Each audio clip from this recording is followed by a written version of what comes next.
From Nimrod onwards, Babylon's supreme rulers had derived their authority basically from three titles: King, God, and High Priest. Their kingship gave them political or temporal authority, while their high priesthood and godhood gave them infallible spiritual authority. Both earthly and heavenly authority converged in the one rule. Now when Babylon was overthrown by the Medo-Persians, their king, high priest, and god at the time was Belshazzar.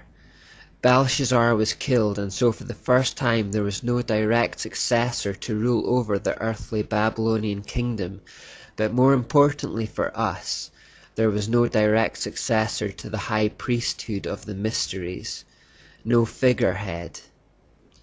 Not only that, but all the priests and sorcerers of the religion fled from Babylon to Pérgamos, which is situated in modern-day western Turkey. There was this brief moment of chaos. However, when the priests arrived in Pérgamos from Babylon, they set about turning it into the new power base for the mysteries and established a new central college for the religion in the area. Perhaps more importantly, they placed the king of Pérgamos at the time into the vacant seat of spiritual power left by Belshazzar, and he was hailed as the new high priest of the religion. And so for a time at least, the power base of the mystery religion moved from Babylon to Turkey.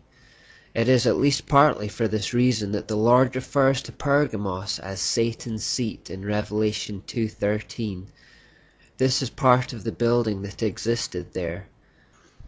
Like the Ishtar Gate, this monument to Satan survives until the modern day in Berlin, Germany, having been taken there by Kaiser Wilhelm II, who was fascinated with the occult in 1902.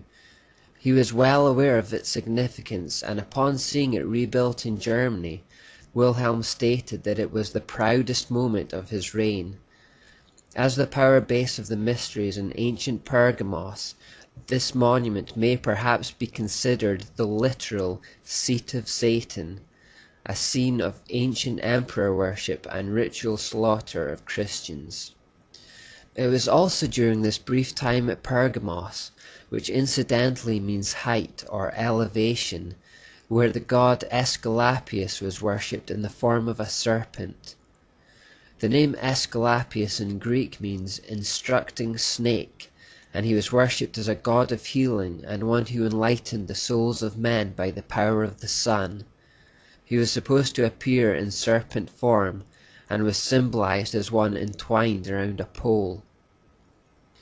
In his temple were kept numerous live snakes, and the people would come to bathe in the water of the sacred spring, where they would apparently be given instruction for their healing.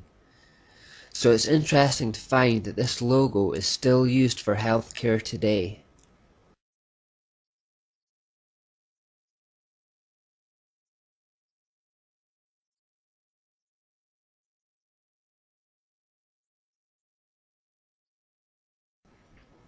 You may also see the following. This is called a caducus and is actually a result of confusion by people in the late 19th century who thought it represented the same thing as Aesculapius. This symbol has ancient associations with commerce, eloquence, deception, and trickery, but it's still used for healthcare today regardless. You may notice it includes a winged sun disk. This symbol is normally associated with Egypt, but was used by several other cultures. Thomas Milton Stewart explains, Horus, the virgin-born redeemer of the Egyptians, came into the world to destroy the enemies of the great sun god Ra. Therefore Horus changed himself into the form of the winged sun disk, and took with him the goddesses Nekhbet and Uatchit, in the form of two serpents. After their successful war upon the enemies of Ra, Horus commanded Thoth, the god of secret wisdom, that the winged sun disk with the erect serpent should be brought into every sanctuary of all the gods of all the lands of the south and north. A similar sculpture exists on Mount Nebo in Jordan.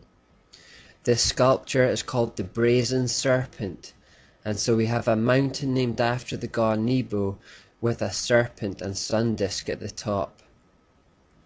So associated with many of our healthcare systems, we have the serpent, so-called secret wisdom, sun disks, and symbolism associated with deception.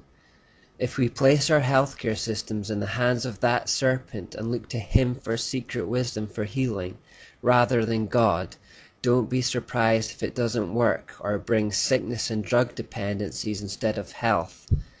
It is estimated that well over half of all Americans are now on prescription drugs for chronic illnesses, and that they now kill 300% more people than illegal drugs do.